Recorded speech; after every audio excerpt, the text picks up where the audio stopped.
andito ako ngayon guys, stopover. While waiting my sister reply me. So, ayan, ganda ng place. Ayan, ang ganda. Oh, may uupuan ka, magka-relax muna kahit saglit. Ayan. So, hindi pa nagre-reply. Hindi pa nag-reply yung aking kapatid. So, dito muna ako. Saglit lang.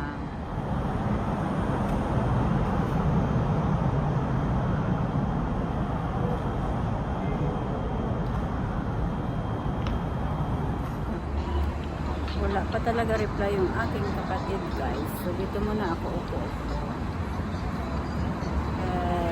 Yan. Ang ganda din. So yung ending guys, hindi kami nagkita ng aking kapatid. So nag solo flight na lang ako kumain. Yan. Ang sarap ng kinain ko. Yan. Masarap. Ako lang mag-isa guys. So, until here na lang. Thank you for watching.